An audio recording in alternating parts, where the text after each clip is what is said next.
This is the Desphere 13, and welcome back to another episode of World of Tanks. Now, I'm here in my E25 on a map where, if I try to play like a light tank, I'm going to pay for it.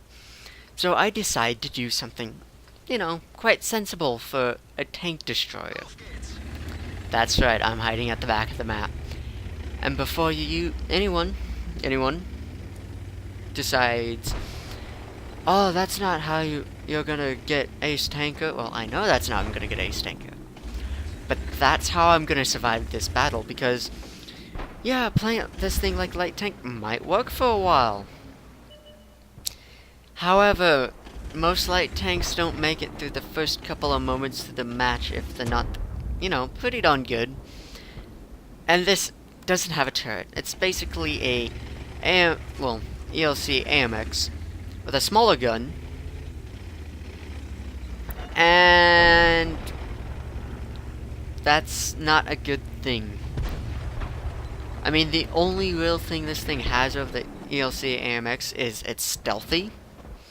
It's got larger view range, and, well, it's a premium, so it gets a lot more credits. You can train crew in it a lot easier. But I used to play this ELC and the E25 the exact same way. Yeah, I'm not doing that this game. Not after the games I'd had previously to this. I was sick and tired of losing, and I wanted something that isn't exactly normal. And yes, there are still a lot of E25s out there, and I'm probably better off playing an LTP or, I don't know, the KD5, but I don't know what it is about this little thing. I'm not great in it by any imagination. I mean, tank destroyers are not my strong suit. I highly enjoy heavy tanks because of the armor and forgiveness that they give if you play them correctly. Tank destroyers aren't so forgiving. First off, you can't let an enemy get around you most of the time. And even in the ones that do have a turret, you're still best off not letting them get around you. Second off, if you get spotted, you're gonna have a bad day. Like this guy. An enemy E25 stopped at a bush. Went to back up so that way he could drive forward into the rock. Yeah, burn the repair kit the second your tracks went off and it said enemy E25. And get into cover. And, well, the team's not doing the greatest. We're down by 3, and that will shortly be, changing, I will say. And I'm not about to just rush up and throw away my tank. I'm going to be continuing to do what I can. And this thing does not have armor, so I can't be up close and personal with much of anything. On a rare occasion, I might be forced to tango with a light tank that gets too close, but I'd rather not force that issue. Instead, I would rather be back here, protect my hit points, and force the enemy that have quite a substantial larger amount of numbers to come to me. And by staying back here in the traditional tank destroyer mission, the enemy team knows where the tank destroyers are. It's just a matter of actually hitting us. And to be fair, there are several good attempts. Pretty darn decent good attempts. However, this position, if you go at it one at a time, it's a fortress. If they had all decided, hey, we're all gonna go up along and go towards the A line and all come roaring across there and around, every one of us come up and artillery starts pummeling them from the sky, creating chaos, and what's left we'll pick off. Yeah, two tank destroyers and an AOL-44 that has been further behind than the tank destroyers, and sometimes the artillery won't last. However, they're making mistakes, and it's impolite to stop your enemy from making a mistake. And I mean, I'm not bothered by it. At this point, it's either run out there, die, and secure victory for the enemy team, or sit here and force them to gamble their tanks. And at this late stage of the game, they're all injured. Or at least they should be if they've been in the fights and brawls that have happened throughout the map. They're all injured. And a stealthy E-25 is the worst thing imaginable.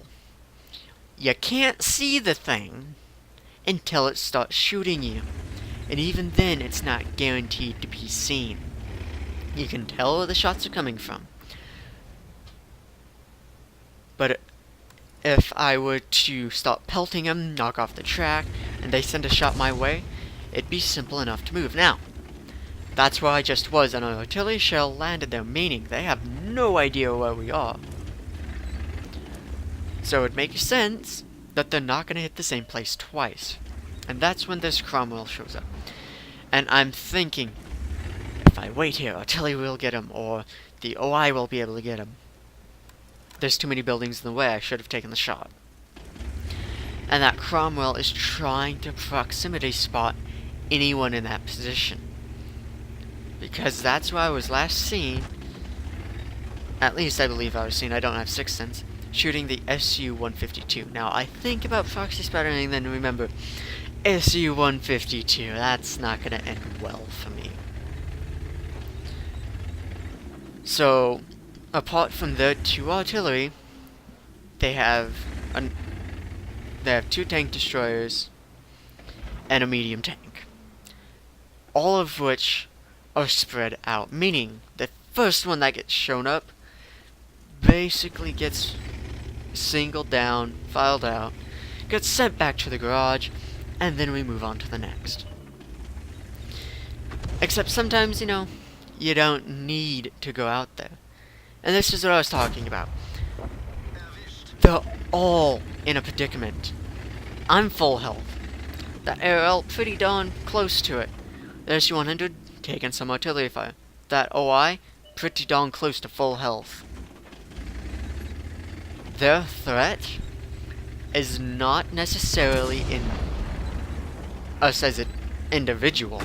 Well, me as an individual, the SU-100, the OI, definitely not the AL-44, but our health pool. Because if we don't all get obliterated one after another, all of our guns are still going to be in the game. And right now it is even, and we have a health advantage. By far. Not only that, but it's more influential tanks. It's not like artillery that click RNG, please hit, I bow down, I sacrifice dissidents to Stalin if it's a Russian artillery piece. If it's British, I brew the finest cup of Indian trade tea, or something like that. And now that the actual tanks, the SU-152, the Cromwell, the Hellcat, and the Challenger have been taken care of, it's too inaccurate shotgun tank destroyers at this point. If they try to go into look-down mode, it's not going to end well. It's basically a scramble to try and get the last two kills. And there's a few hints that they've given us. One is not afraid to move. Some were coming in towards me, some were actually coming pretty darn close to behind the rock at different angles, meaning one of them was always moving. Well, I think we found that one. The other clue is that one always came from the same place. And when the SU-100 was spotted killing the other artillery piece, no return fire. Meaning, the other artillery piece is either on the move, or he's camping. And it's an artillery piece, let's get real here. But the funny thing about this is he thinks he's safe. He thinks, oh, you can't shoot me, I'm behind this building. No you're not. No you're not. If you're an artillery player, do not hide there. Don't. And I feel like I did fairly well. I mean, I wasn't the top XP earner. In fact, when you see, I'll be the 4th highest. But I survived, which is comparatively better than what I would normally do. So anyway, this has been the Deathsphere 13. If you enjoyed the video, please leave a like and share. It really does help out the channel. If you have a replay of your own, put it to the email down in the description. And if you want to show up for Twitch live streams, also down in the description, just follow it.